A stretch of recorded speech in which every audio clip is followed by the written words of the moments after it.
What I mean, sana po gawa po kayo ng, since na kayo naman po yung people behind, researcher po kayo, dapat kayo na rin yung magtulong-tulong makaisip ng napakadaling paraan na yung gustong mag-invest ay hindi po mahirapan. Pangalawa po, ang last question ko lang po, are you willing, kasi meron po akong mga barangay na kausap for livelihood, kasi maganda to eh. This is a, maraming nagagawa at tabloid, di ba? Kagaya ko kanina ng diniscuss po ni Sir Josh. Pwede po bang ma-invite din kayo for livelihood program sa isang barangay, halimbawa po, na kasi po, na-connect ko po kahapon, yung mga elders po is very much willing na mag-explore sila sa ibang bagay. Kasi alam nyo, dito sa Pilipinas lang naman ang problema, sana makarating din sa ating Pangulo na yung age limit po kasi, yun po yung isang dahilan kung bakit nawawalan ng trabaho si Lolo, si Lola. Although 60 pa lang siya, pero nawawalan na siya ng interest dun sa ano niya, sa ginagawa. Kasi nga po, pinuputol na kagad. Dahil po, yung pagiging senior citizen po. So instead, para hindi po sila mawalan ng gana gumalaw, magtrabaho, meron silang ibang iaano natin sa livelihood program na kagaya po ng pinapakita ng DOST-ITDI, congratulations. Kasi po, ito po isang bagay na pwede po natin i-insist doon sa mga walang trabaho, pwede pa kayong pumunta sa ITDI for a help dito sa livelihood program. Yun lang po. Pagdating po kasi doon sa livelihood,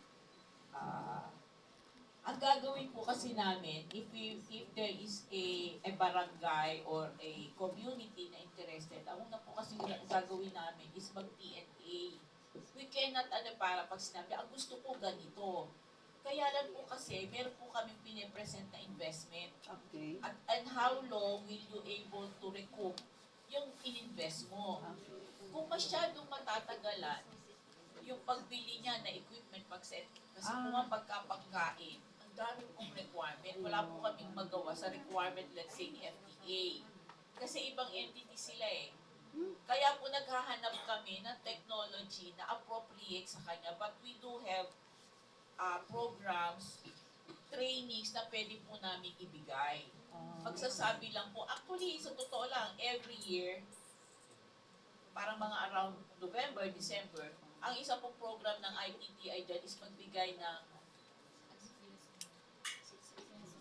yung sa CSR. Minsan po ang nakikiusap sa amin ay simbahan na. Opo. Kaya pag nagturo kami, during, let's say, mga after 2 days, yung kanilang graduation, pinipresent nila yung ginawa nilang product kasi ini-evaluate na po namin doon. And then, if walang facility, they could rent the facility ng ITDI kung malapit sila dito sa Bikutan, and also yung mga facilities po ng Food Innovation Center sa region. Because we have 17 Regional Food Innovation Center representing one per region. Kasama po dyan ang Basilan. Kaya lang po, ang facility na yon ay naka-lodge sa university. Kasi sila po ang nag-ooperate. The technical personnel are there. Po kasi namin inoperate ang Food Innovation Center na binigay namin, nagbigay kami ng training, and then hindi na-aandar yung facility. Lagi po may technical personnel na dapat naka-assign. Kasi hindi po mai-operate ang equipment and hindi po pwedeng matulungan yung entrepreneur kasi hindi maibibigay yung full view ng piloting for commercialization. Thank you so much. Ma'am, you have something to add? Yes, sir.